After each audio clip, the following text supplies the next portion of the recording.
¿Qué tal? Hoy nos metemos en una de las costumbres más extrañas de la historia británica, que es la venta de esposas.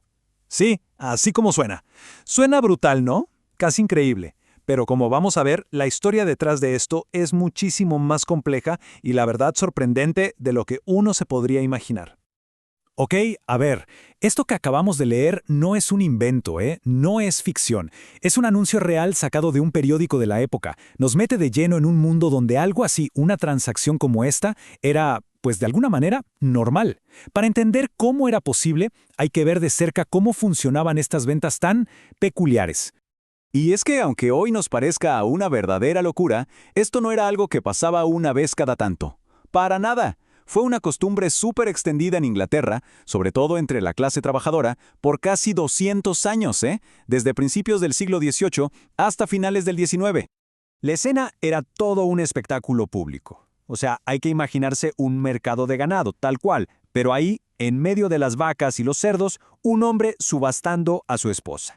Y lo de la soga, el cabestro, no era solo un símbolo, ¿eh? Reforzaba visualmente, de una manera muy fuerte, la idea de que se estaba transfiriendo, bueno, una propiedad.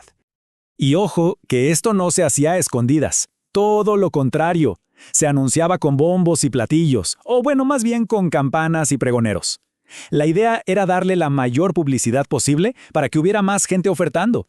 Es que estos eventos podían juntar a cientos, a veces miles, de curiosos y, claro, de posibles compradores. Bueno, ya vimos el qué, ¿no? La parte impactante. Pero ahora viene la pregunta clave, el por qué. ¿Por qué una sociedad entera llegaría a algo así? La respuesta, como veremos, está en la verdadera jaula legal y social en la que vivían las mujeres casadas. Aquí está el punto clave de todo. Había una doctrina legal llamada femme covert, que básicamente decía que una mujer al casarse dejaba de existir como persona legal, o sea, se fusionaba con su marido. Todo lo que ella tenía y todo lo que pudiera ganar pasaba a ser propiedad de él. Perdía por completo su autonomía, tanto económica como legal. Absolutamente todo. Y claro, la pregunta que surge es obvia, ¿no? Si el matrimonio era tan insoportable, ¿por qué no simplemente divorciarse? Sería lo lógico. Pero, en la Inglaterra de esa época, la solución del divorcio estaba sencillamente fuera del alcance de la gran mayoría de la gente. Miren estos pasos. El proceso era una verdadera pesadilla, un laberinto burocrático y económico. Hacían falta varios juicios y, para rematar, una ley especial del Parlamento. O sea, algo reservado para la élite más rica y poderosa del país. Para un obrero de la época, divorciarse era más fácil que viajar a la luna, literalmente. Y esta cifra lo dice todo. En más de 150 años, solo 4 mujeres en toda Inglaterra lograron divorciarse por esta vía. 4. Para la inmensa mayoría, el matrimonio era, de verdad, hasta que la muerte los separe, sin importar lo terrible que fuera la situación. Pero justo aquí es donde la historia da un giro, uno que nadie se espera. Porque lo que a primera vista parece un acto de opresión terrible, si lo miramos más de cerca, resulta ser algo completamente distinto. Y eso nos lleva a la siguiente parte. Y este es el detalle que lo cambia absolutamente todo. La esposa tenía que dar su consentimiento. No era una venta forzada. Ella tenía poder de veto. Si no estaba de acuerdo con la venta o con el comprador, la transacción simplemente no se hacía. De repente, la historia que nos estábamos contando en la cabeza cambia por completo. Lejos de ser una humillación, muchos registros de la época muestran a las mujeres celebrando su propia venta. Decían que estaban hartas de maridos vagos, borrachos, abusivos. Para ellas, esa subasta no era una degradación, era su boleto de salida. Era una liberación que esperaban con ansias. Entonces, hay que redefinir lo que estamos viendo. La venta de esposas no era una forma de esclavitud, era un mecanismo de mercado súper ingenioso, una solución que la gente común inventó para un problema creado por un sistema legal que no les daba opciones. Era, en esencia, su propia versión del divorcio. Ahora, uno podría preguntarse, si el marido y la mujer estaban de acuerdo en separarse, ¿para qué todo ese show de la subasta pública? ¿Por qué no solo se daban la mano y listo?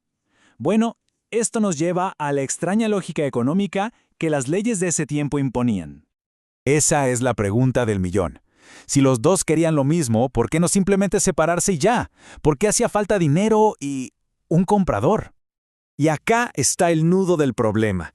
Como una mujer casada no tenía derechos de propiedad, legalmente no poseía nada.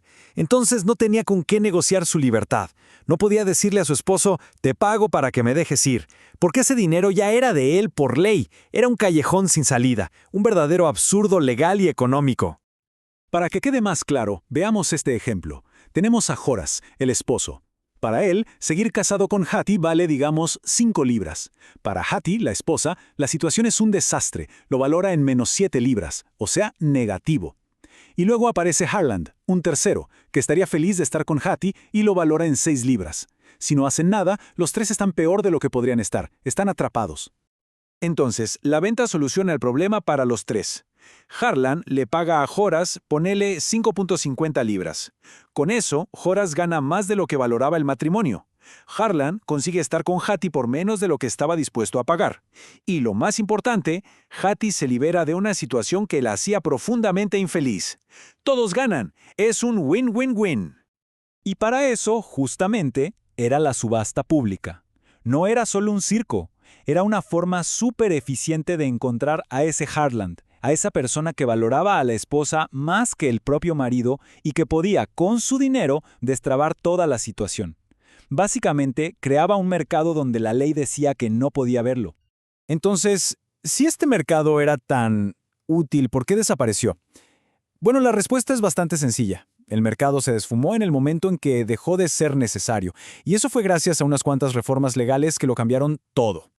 Miren esta cronología. A partir de 1857, una serie de leyes empezaron a desarmar poco a poco esa idea de la female covert. Primero en el 57, luego en el 70 y finalmente en el 82. Las mujeres casadas recuperaron paso a paso el derecho a tener sus propias cosas, a quedarse con su sueldo, en fin, a tener una identidad legal y económica propia, independiente de sus maridos. Y lo más interesante es cómo los números confirman esto. Fíjense. El 75% de las ventas de esposas de las que hay registro ocurrieron antes de la primera gran reforma legal. A medida que las leyes fueron cambiando y dándoles más derechos a las mujeres, la práctica simplemente se fue apagando. El punto final es este. Una vez que una mujer pudo ser dueña de sus propias cosas, pudo negociar su salida del matrimonio directamente con su marido.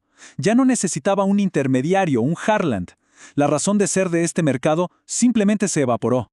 Así que lo que empezó pareciendo una costumbre bárbara termina siendo una lección fascinante sobre el ingenio humano, sobre cómo la gente se las arregla para crear sus propias soluciones cuando las leyes no funcionan.